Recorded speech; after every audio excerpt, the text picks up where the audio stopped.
Mayo de 1945. La Alemania nazi es derrotada.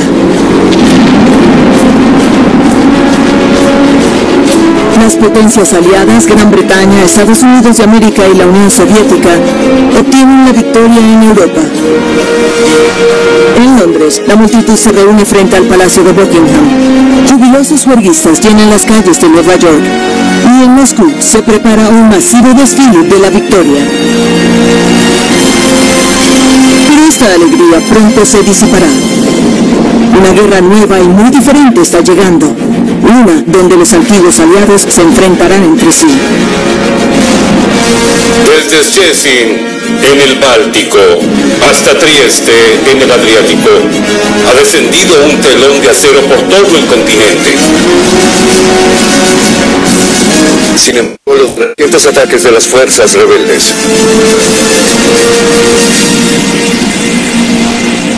Pero a pesar de su alianza contra Hitler, esta asociación entre Gran Bretaña, Estados Unidos y la Unión Soviética estuvo marcada por el engaño, la sospecha y la desconfianza. La guerra fue combatida y ganó no solo en el campo de batalla, fue moldeada entre bastidores por las decisiones secretas y los desacuerdos de unos pocos hombres. Hombres de ideologías y personalidades opuestas. Hombres que pudieron haber sido enemigos tan fácilmente como aliados. Winston Churchill, el tenaz primer ministro de Gran Bretaña, el bulldog británico cuya fuerte personalidad definió su liderazgo en tiempos de guerra. Franklin Delano Roosevelt, el presidente de Estados Unidos, el único hombre que ocupó ese cargo durante 4 mandatos. El líder que superó el aislacionismo del país para llevar a su pueblo a una segunda guerra mundial. Y Joseph Stalin, el brutal dictador soviético cuyo largo gobierno se caracterizó por su desconfianza hacia los demás y se mantuvo gracias a las despiadadas purgas y violencias. Esta es la historia de las batallas personales que dieron forma al conflicto militar, la guerra detrás de la guerra.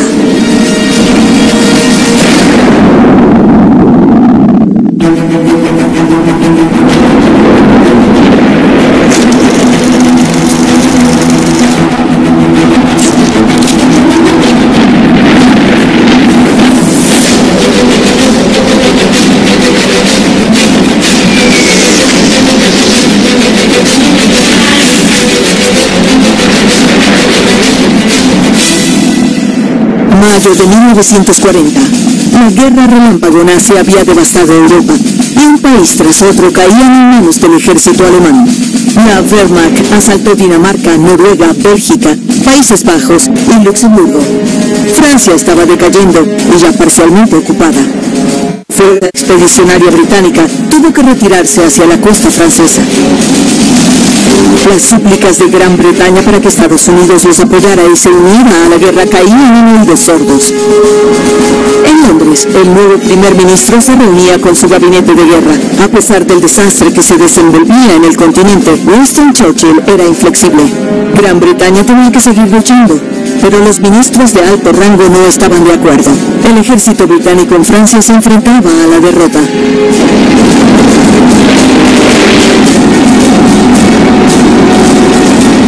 Para el secretario de Asuntos Exteriores, Lord Halifax, había una manera de salvar el ejército y al país, un acuerdo de paz con la Alemania nazi. La posición de Gran Bretaña era precaria, se necesitaba un liderazgo decisivo. Churchill tenía el carácter y el vigor, pero para ganarse a su dividido gabinete, tendría que contar con los partidarios del hombre al que había expulsado de Downing Street y contra el que había insultado en público y en privado. El líder del partido de Churchill, Neville Chamberlain. Chamberlain se había convertido en primer ministro británico en 1937.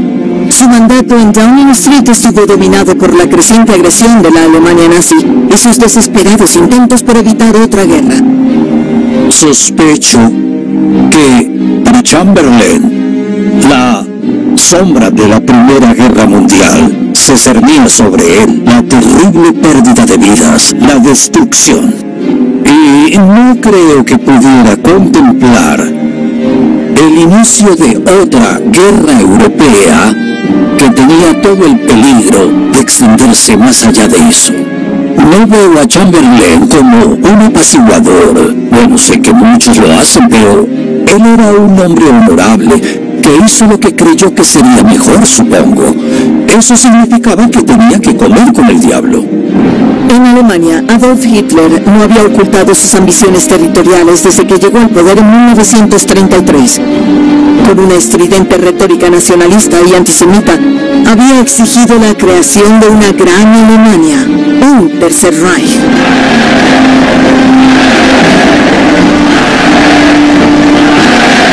En 1938, Hitler estaba preparado. El primer país en la mira fue Austria, su tierra natal. Los alemanes cruzaron la frontera el 12 de marzo de 1938. No hubo resistencia evidente y poco más por parte del resto del mundo.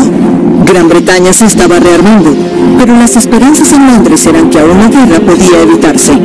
Hitler, sin embargo, no estaba satisfecho solo con la anexión de Austria. En pocas semanas, reclamó la región de los sudestes de Checoslovaquia, donde había una pequeña población germanoparlante, quedando bajo el control alemán.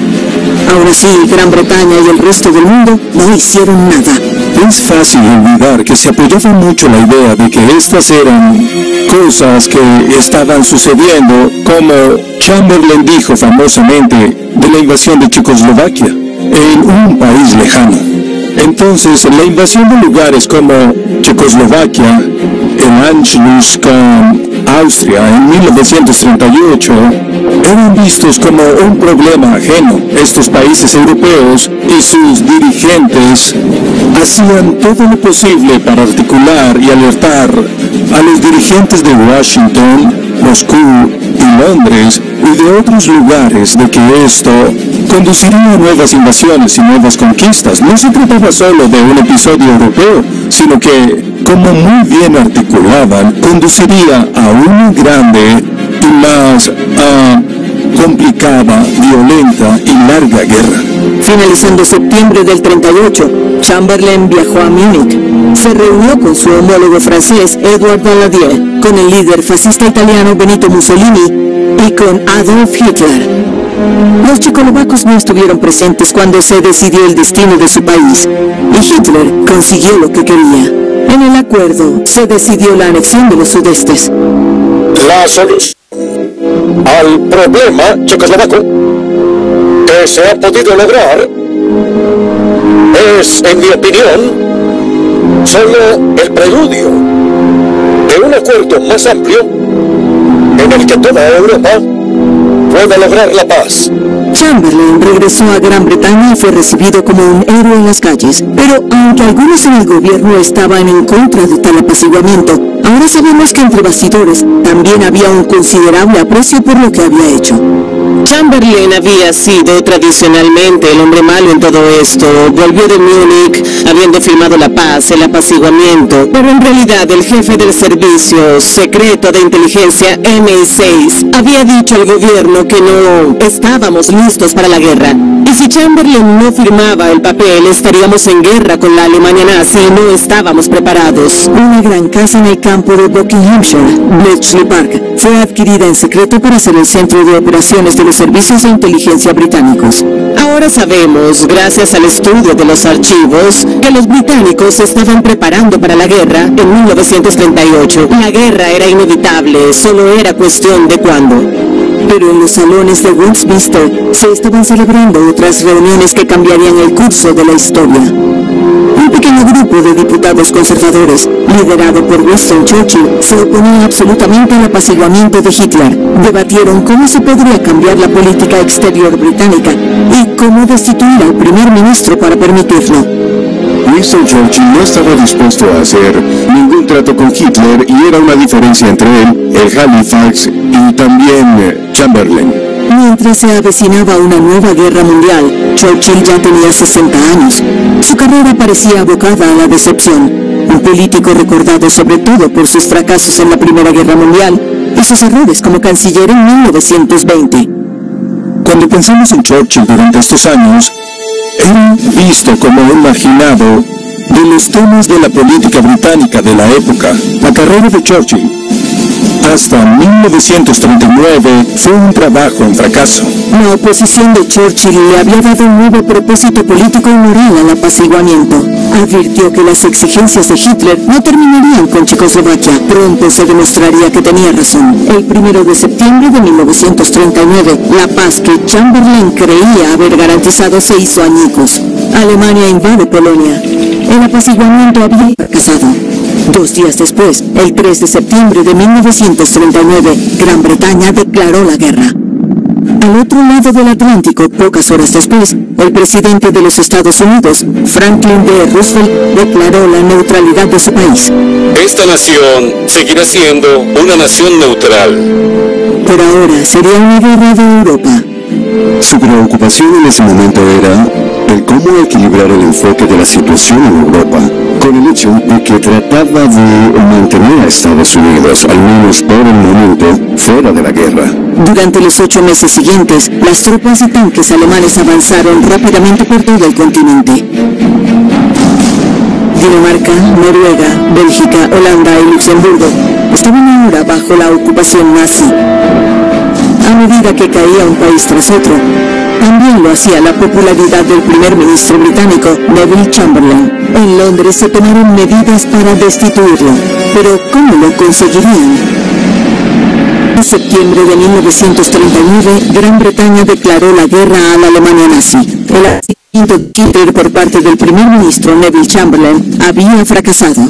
Se formó un gabinete de guerra y Chamberlain invitó a uno de sus críticos a convertirse en primer lord del almirantazgo. Winston Churchill no era ajeno a este cargo. Había estado en el almirantazgo en la Primera Guerra Mundial, cuando su historial decayó por el desastroso desembarco militar de las tropas aliadas en Galípoli, Turquía, en 1915. Esto es algo que sus oponentes utilizaban para decir que era arriesgado, que era políticamente y estratégicamente poco fiable, y es algo que lo atormentó hasta la Segunda Guerra Mundial. A Churchill no le iría mejor en los primeros meses de la Segunda Guerra Mundial. Había regresado al almirantazgo decidido a reconstruir su reputación como estratega militar. Intentando frenar el avance de Hitler, defendió un plan para desplazar tropas aliadas a Noruega y Suecia con el fin de cortar las líneas de suministro de hierro a la maquinaria de guerra nazi. Por desgracia para los británicos, los alemanes llegaron primero. Invadieron Noruega el 9 de abril de 1940. Gran Bretaña intentó un contraataque, pero no tuvo éxito. La campaña militar fue desastrosa, aunque esta vez la culpa recayó en el primer ministro Neville Chamberlain y no en el primer lord del almirantazgo. Me temo que Chamberlain ya estaba condenado. En cierto modo, Gran Bretaña no se había dado cuenta de que era una guerra, y no solo una guerra, sino una con una potencia militar despiadada. Sin duda se cometieron errores en Noruega, y lo sorprendente, en cierto modo, es que Churchill sobrevivió a ello, pero no pareció que se le echara en cara. A puerta cerrada en Westminster hubo algunos que vieron la voluntad del público como una oportunidad para culpar a Chamberlain. Cuando las tropas aliadas se retiraron de Noruega a finales de abril, los oponentes políticos del primer ministro hicieron su jugada. El 7 de mayo la Cámara de los Comunes se reunió para uno de los debates más trascendentales de su historia. Pasando hábilmente de los desastres de la campaña de Noruega, los discursos pronto apuntaron a la conducción general de la guerra por parte del gobierno y a la posición de Chamberlain como primer ministro. El segundo día del debate se forzó una votación. Esta transformó el debate en un voto de confianza en el propio Chamberlain. Se convirtió en una especie de moción de censura de facto, en parte porque Chamberlain cometió el error de levantarse en la Cámara de los Comunes y decir: espero que mis amigos voten por mí en esto. Así que lo que logró fue desafiar a sus diputados del Partido Conservador a apoyarlo, despedirlo, y por supuesto tuvo la respuesta que no quería. Aunque el primer ministro ganó, unos 40 diputados conservadores votaron en su contra y 60 se abstuvieron. El golpe a su autoridad significó que su dimisión era inevitable. Chamberlain quería que su secretario de Asuntos Exteriores, Lord Halifax, lo reemplazara. Pero Halifax era considerado demasiado aristócrata, demasiado anglicano demasiado amigo de Chamberlain para ser aceptado por el líder laborista Clement Attlee y el tribunal de la oposición. Halifax le dijo a Chamberlain que no quería ser primer ministro y declaró estar enfermo. El 10 de mayo de 1940, cuando Alemania se adentraba en los Países Bajos, Chamberlain renunció. Esa noche, Churchill se dirigió al Palacio de Buckingham para reunirse con el rey Jorge VI y ser el segundo primer ministro británico en tiempos de guerra. El resto del país aún no sabía que Chamberlain había renunciado. Lo que habían acordado unos pocos hombres entre bastidores en Westminster tendría repercusiones en toda Europa. Dirigiéndose al pueblo, Churchill declaró: "No tengo nada que ofrecer salvo sangre, trabajo, lágrimas y sudor". Churchill sería un líder muy diferente para Gran Bretaña. Se le veía como alguien capaz de unir al país, de unir al Parlamento y de proseguir la guerra. Pero es interesante observar que cuando Churchill fue primer ministro en 1940, no era el líder del Partido Conservador. Chamberlain fue luego el líder del Partido Conservador y permaneció en el gabinete como viceprimer ministro. La realidad de la política británica en ese alto nivel de élite es que todavía había una gran mayoría del Partido Conservador que apoyaba a Neville Chamberlain y no quería que Churchill se convirtiera en líder de ese partido. La posición de Churchill era precaria y extrema. Para permanecer en Downing Street, tendría que tener a los grandes del partido de su lado, y los acontecimientos en el continente pronto pondrían a prueba ese apoyo. Las fuerzas alemanas habían arrasado Bélgica, los Países Bajos y Francia. La fuerza expedicionaria británica había sido enviada a Europa al estallar la guerra. Pero a finales de mayo de 1940, unos 400.000 soldados fueron rodeados en Bélgica y el norte de Francia. Habíamos enviado una fuerza expedicionaria para reforzar a franceses y belgas. Esta no era muy grande en comparación, pero políticamente muy significativa. Y el colapso de Francia y el colapso de Bélgica, francamente, no dejó otro resultado para la fuerza expedicionaria británica que la retirada por mar. Retirados al borde del Canal de la Mancha en Dunkerque, se enfrentaron a la aniquilación a manos de los alemanes que avanzaban. Tras solo 16 días como primer ministro, Churchill se enfrentaba a una crisis que podía poner fin a su mandato y a la capacidad de los británicos para seguir luchando contra los nazis. El hecho de que Francia se derrumbara tan rápido fue un verdadero shock para Winston Churchill. El 26 de mayo, mientras se intentaba desesperadamente rescatar a los soldados atrapados en Dunkerque, el gabinete de guerra inició una reunión de 2 días en Londres, pero los políticos estaban muy divididos. El nuevo primer ministro quería seguir luchando, mientras que el ministro de Asuntos Exteriores, Lord Halifax, quería ponerse en contacto con Mussolini y convencer al dictador italiano de que negociara la paz con Hitler. Churchill se oponía completamente a eso, pero también reconoció que en el gabinete de guerra no necesariamente iba a ganar la lucha contra Halifax y Chamberlain. La batalla de Whitehall duró días. El futuro de Gran Bretaña y el curso de toda la guerra pendía de un hilo. El gabinete de guerra estaba en completo desacuerdo sobre el camino a seguir. Si Halifax dimitía y otros lo seguían, el gobierno podía caer. Fue el poder de persuasión de Churchill el 28 de mayo lo que salvó el día. Nadie sabe con seguridad qué dijo exactamente Winston Churchill, pero salieron de aquella reunión convencidos de seguir luchando. Así que fue un momento extraordinario en el que Winston Churchill cambia el curso de la historia. En cierta forma teníamos todo este mundo secreto funcionando, moviendo los hilos con lo que sucedía. Más tarde ese día, el gabinete estuvo de acuerdo por unanimidad. Gran Bretaña seguiría luchando. El intento de rescate de más de 300.000 soldados atrapados en las costas de Dunkerque ya había comenzado el 26 de mayo. En solo 12 días, una flota de más de 700 buques grandes y pequeños llegaron a la costa francesa y puso a salvo a la mayor parte de lo que Churchill denominó la raíz, el núcleo y el cerebro del ejército británico.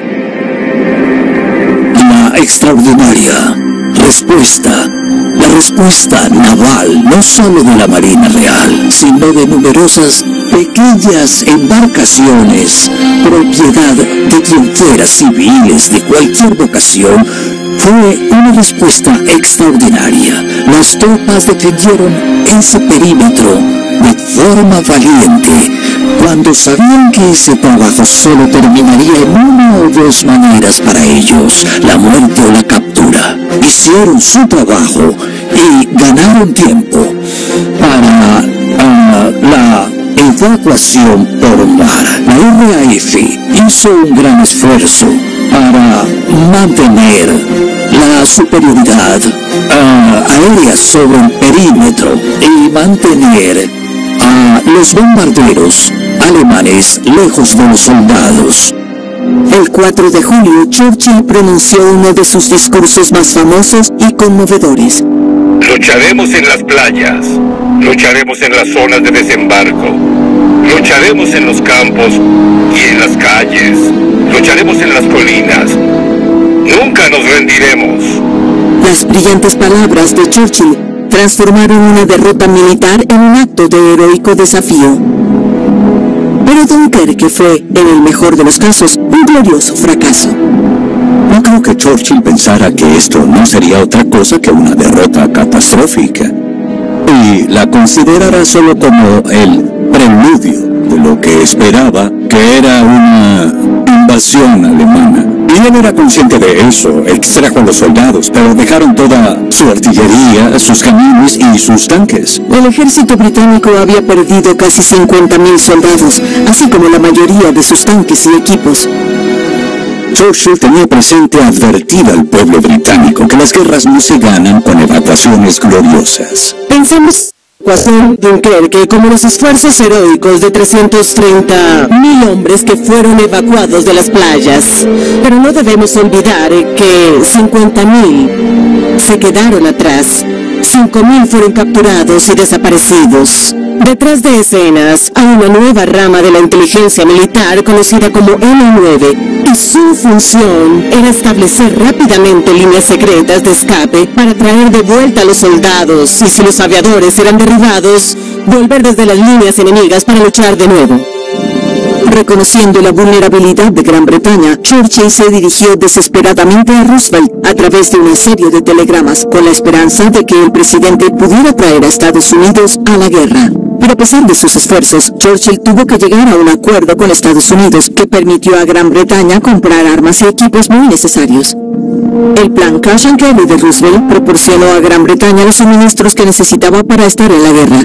Para Churchill, la ayuda que llegaba de Estados Unidos era de vital importancia para poder sobrevivir a lo que los alemanes pudieran lanzar contra los aliados. Hitler esperaba que Gran Bretaña buscara un acuerdo de paz tras la capitulación de Francia, pero había subestimado el tipo de hombre con el que estaba tratando y la determinación del pueblo británico. Churchill mantuvo su palabra de no rendirse jamás.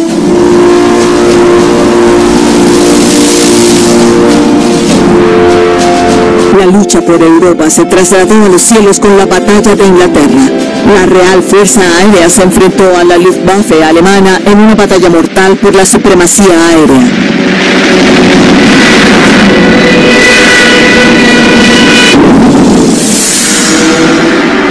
El 3 de abril de 1941, un mensaje secreto fue entregado al líder soviético Joseph Stalin de manos de Sir Stafford Cripps, embajador británico en Moscú.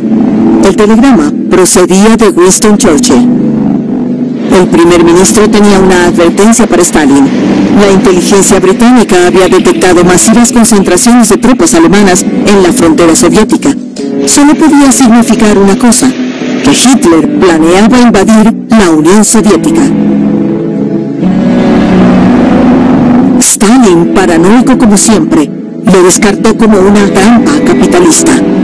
Roosevelt también tenía información sobre el ataque y le dijo a Stalin que era tan cierto como la noche sigue al día, que tan pronto como Hitler hubiera conquistado Francia, atacaría contra Rusia.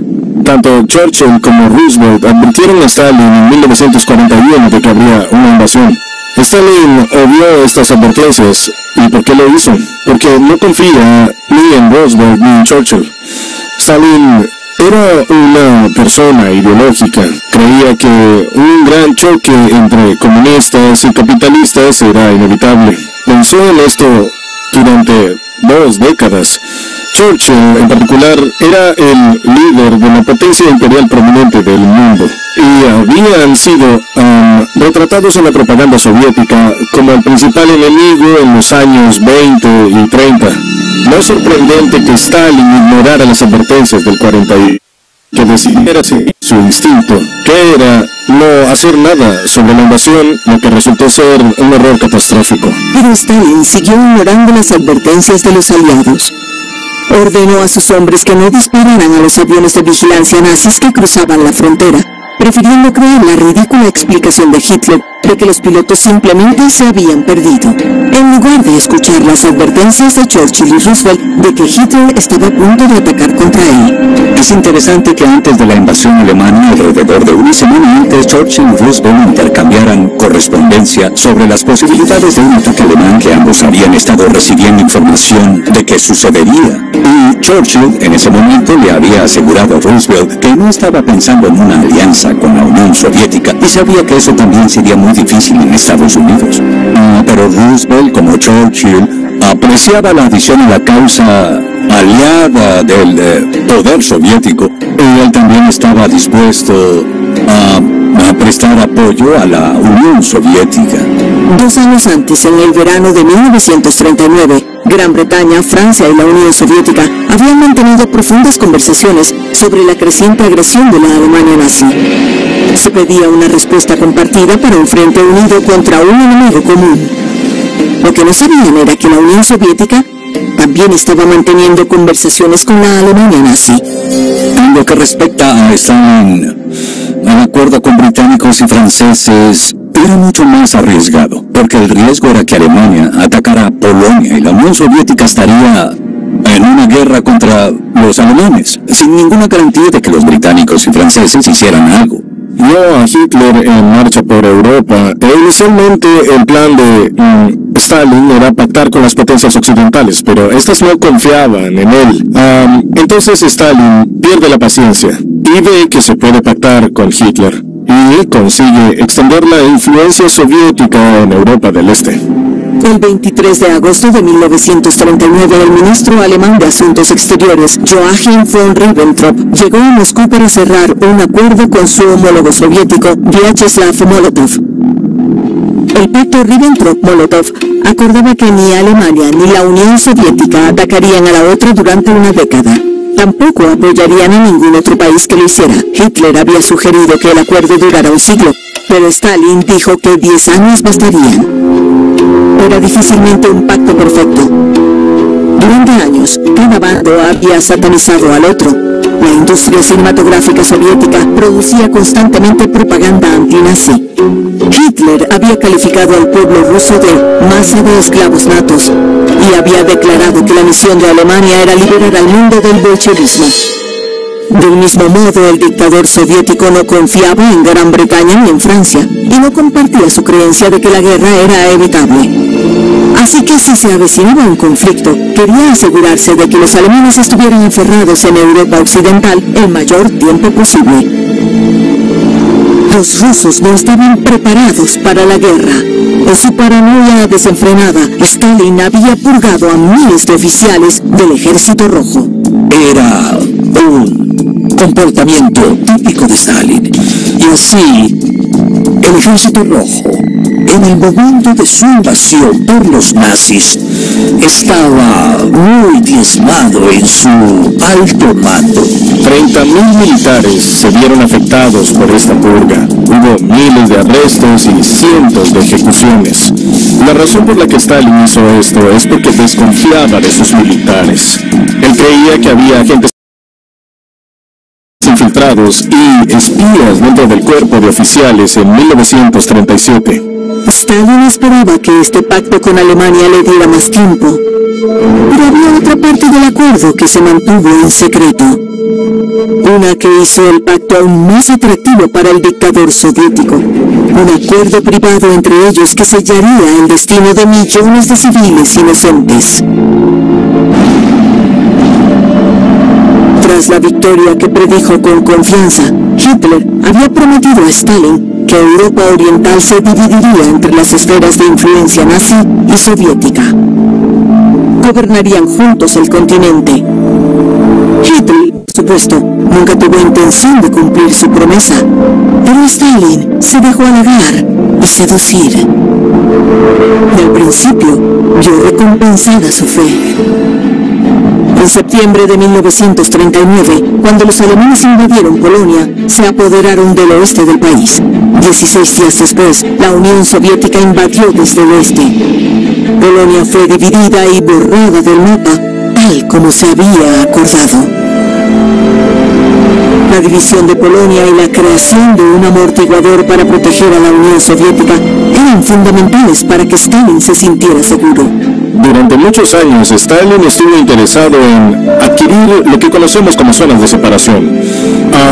Estaba interesado, por supuesto, en extender el comunismo por todo el mundo, pero ambas cosas no se excluían mutuamente. Stalin podía tratar de llevar el comunismo más lejos a través de Europa y también asegurar el Estado soviético con este anillo de países contra la invasión. Rusos y polacos habían combatido una guerra en 1920-1921 que los soviéticos perdieron, por lo que Stalin tenía muchas ganas de vengarse. En la mente de Stalin, el pacto Ribbentrop-Molotov estaba funcionando. El comercio entre la Unión Soviética y Alemania aumentó. El grano, el petróleo y otras materias primas soviéticas se intercambiaban por productos industriales y equipos militares alemanes que incluían hasta un crucero naval. El acuerdo comercial en el pacto nazi-soviético continuó, así que mientras las tropas nazis se concentraban en la frontera soviética, la Unión Soviética seguía enviándoles mercancías y seguía comerciando con ellos, de hecho dándoles los recursos que necesitaban para invadir más tarde. Pero Hitler no había cambiado sus creencias. Su odio hacia lo que él llamaba bolchevismo judío seguía vigente, al igual que su desprecio por Stalin. Y una vez firmado el pacto, la guerra era inevitable. ¿Pero por qué Stalin, un hombre que había construido un estado totalitario basado en la sospecha y la paranoia, se dejó seducir tan fácilmente por Hitler? Calculaba que Hitler no libraría una guerra contra la Unión Soviética mientras siguiera comprometido con Inglaterra. Creía ver las motivaciones de Hitler, creía que él quería evitar una guerra de dos frentes, que Hitler apreciaría la ayuda económica que estaba recibiendo de la Unión Soviética, y que Hitler estaría dispuesto a permitir que esa relación continuara mientras le beneficiara, y especialmente mientras siguiera librando la guerra en el oeste. También estaba engañado por los planes alemanes que estaban calibrados para convencerle que la concentración alemana en Polonia formaba parte de su preparación para atacar Gran Bretaña. A mediados de 1940, la Unión Soviética controlaba los territorios fronterizos con los Balcanes. Ahora estaba a poca distancia de los yacimientos petrolíferos rumanos de los que dependía Alemania. E incluso mientras llevaba a cabo la guerra contra Francia y Gran Bretaña, Hitler tenía un ojo puesto en el este, pero la Unión Soviética, incluso tomada por sorpresa, sería un enemigo formidable. Los comandantes alemanes sabían que tendrían que actuar con rapidez y asegurar la victoria antes de que Stalin pudiera movilizar sus propias masivas pero inexpertas fuerzas. Alemania planeaba atacar a la Unión Soviética a lo largo de un frente de 3.000 kilómetros, desde la invadida Prusia Oriental, Rumania y Polonia. Sería la mayor fuerza de invasión jamás reunida. 148 divisiones y 3,5 millones de soldados, equipados con 3.000 tanques, 7.000 piezas de artillería y 2.500 aviones. Un grupo del ejército atacaría al norte hacia Leningrado. Un segundo grupo atacaría al sur de Ucrania y bajaría hacia el Mar Negro. Un tercer grupo se dirigiría a Moscú. Su objetivo era tomar la ciudad en solo 4 meses. Pero los planes nazis fueron descubiertos. El gobierno y los militares alemanes se comunicaban por una máquina de rotores conocida como Enigma. Pensaban que era impenetrable, pero estaban equivocados. Con la ayuda de criptoanálisis polacos situados en Bletchley Park, la inteligencia británica había descifrado su primer mensaje de guerra encriptado del Enigma en enero de 1940.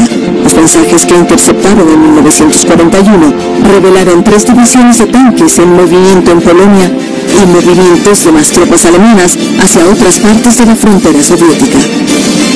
La invasión alemana por la Unión Soviética era inminente. Churchill había enviado un mensaje a Stalin a principios de abril basado en parte del material procedente de la operación Bletchley Park. El problema era que no podían revelar la fuente de ese material porque era ultra secreto. Por lo tanto, se redujo bastante la credibilidad de la información cuando llegó a Stalin, que recibía más información de sus agentes y de otras personas. Creyó que era desinformación difundida por Churchill, porque si él fuera Churchill, quisiera que la Unión Soviética entrara a la guerra. Así que solo se rió y dijo: sé lo que estás intentando hacer, Churchill, y no me vas a engañar. Siguieron más advertencias, con información detallada sobre las unidades alemanas que se concentraban en la frontera soviética. Sin embargo, Stalin no les creyó. Estaba a punto de pagar un precio devastador.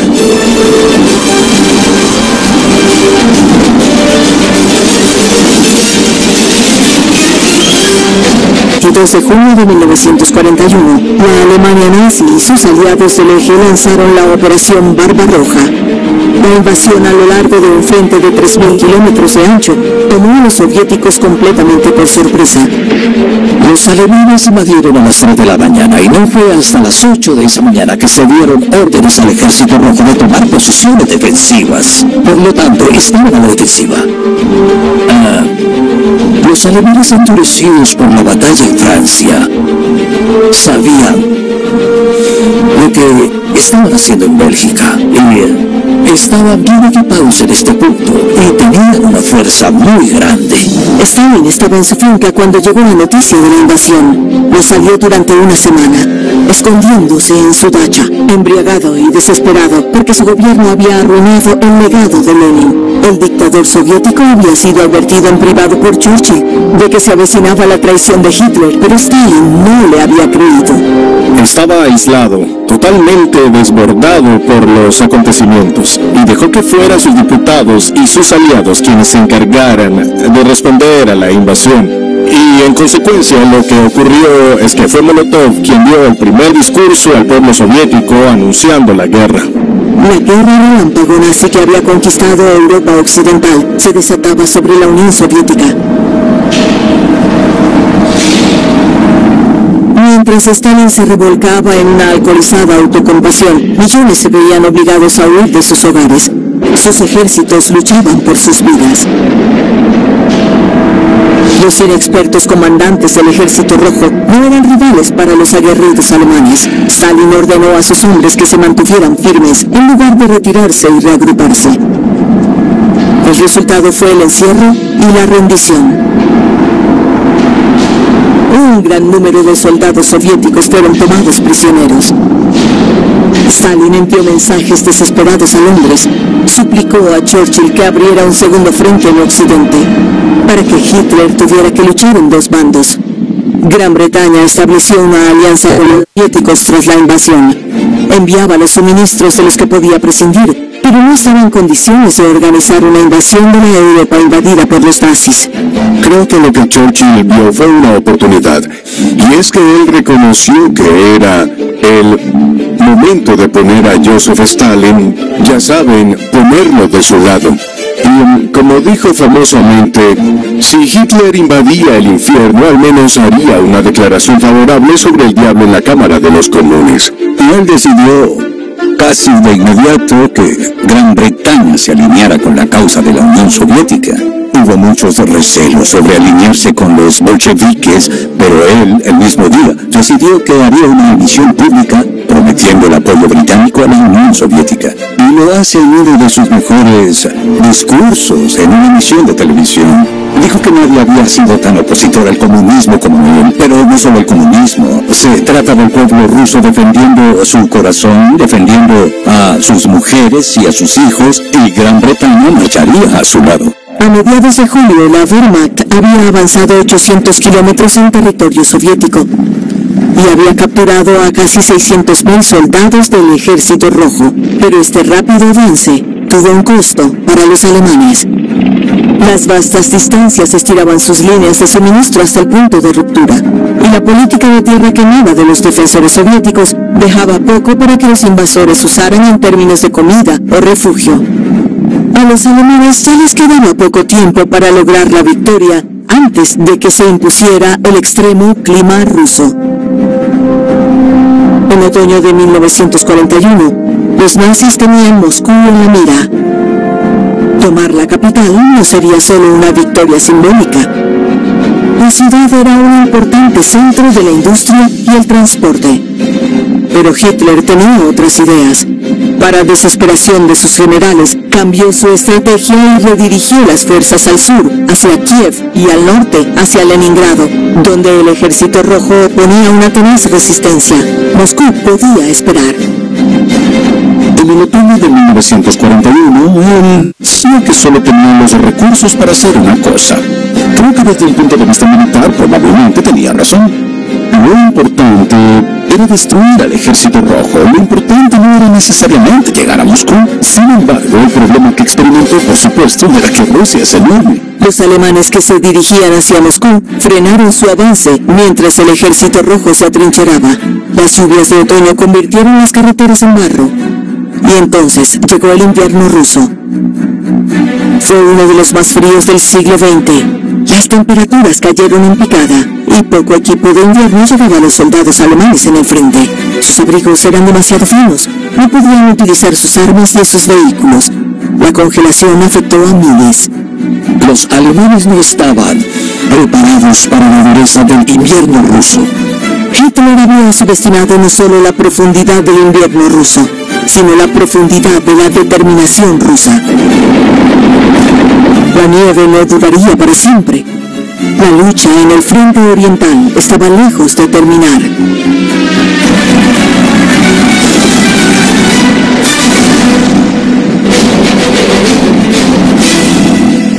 Próximamente, la desesperada lucha de la Unión Soviética por sobrevivir.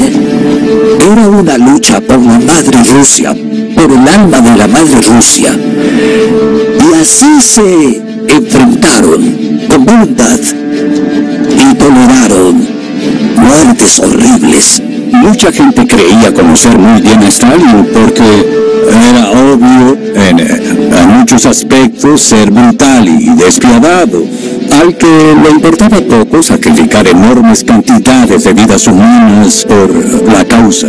Alguna vez dijo, una muerte es una tragedia, 1 millón de muertes son una estadística. Mientras en Washington, Roosevelt seguía cruzado de brazos, hasta que un nuevo enemigo hizo una entrada devastadora en el campo de batalla, en un lugar totalmente inesperado. En una fecha que vivirá en la infamia, Estados Unidos fue atacado repentina y deliberadamente. La guerra europea estaba a punto de convertirse en una guerra mundial.